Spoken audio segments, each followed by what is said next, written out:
Today's video lecture introduces assignment number 2, which deals with establishing the attorney-client relationship.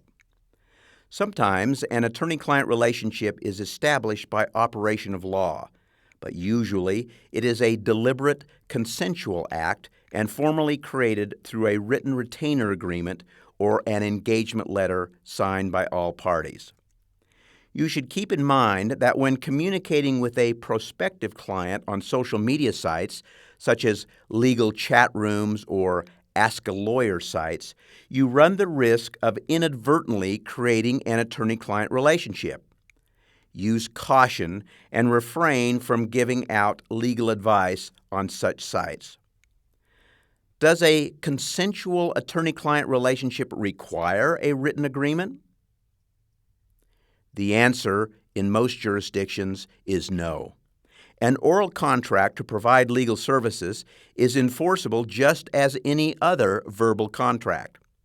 Ethically, however, Rule 1.5 of the Utah Rules of Professional Conduct requires all contingent fee relationships to be memorialized in a written agreement. Although there is no legal requirement for a written contract, it is a common and indeed a best practice to formally establish the attorney-client relationship through a written document signed by the parties. The reasons for this are many. First, it documents the existence of the relationship. Second, it is the clearest way to set forth what the lawyer is being hired to do and to outline any limitations on the representation.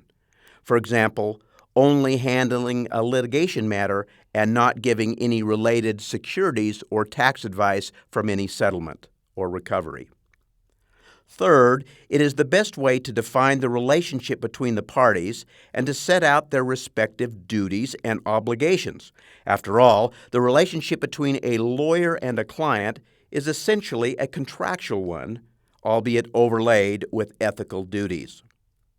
Fourth, it provides an opportunity to outline a procedure to resolve any unanticipated conflicts that may arise in the future or any disputes between the parties. Finally, an agreement memorializing the attorney-client relationship, if appropriately drafted, helps reduce the likelihood of future misunderstandings and disputes with the client. You should always draft your engagement letter or retainer agreement using plain English. Avoid legal jargon and go through every provision carefully with the client before it is signed.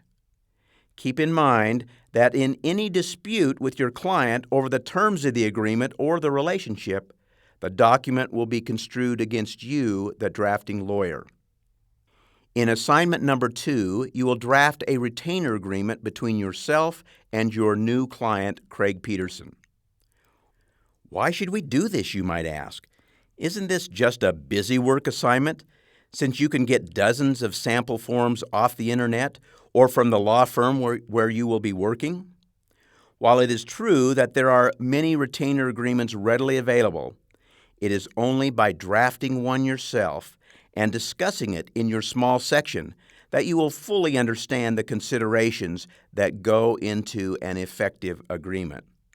Different legal engagements require different types of retainer agreements, and one ought not to just grab any old form. This is a fundamentally important document that establishes and defines the relationship between you and your client, and too often lawyers give little thought to the document simply because it is susceptible to routine treatment. The Mowat textbook provides an example of an hourly fee engagement letter and a contingency fee agreement.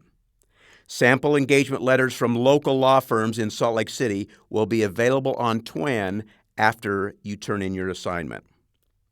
Mowat also lists the topics that are customarily covered in a retainer agreement, but the listing is certainly not exhaustive. In fact, it barely scratches the surface as to what possible terms could be included in a retainer agreement. Come to your small section class prepared to discuss those topics you intend to include in your retainer agreement with Mr. Peterson.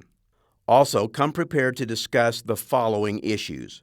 Number 1, the relative advantages and disadvantages of the various types of fee provisions, such as flat fee, contingency, hourly, or blended.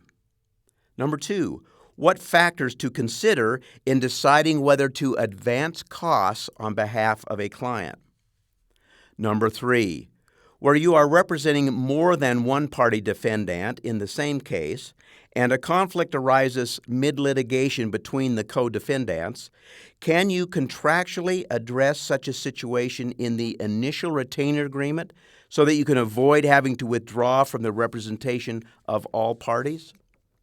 And finally, what are the best practices when declining representation? You will discuss these issues as well as your draft retention agreement in your small section.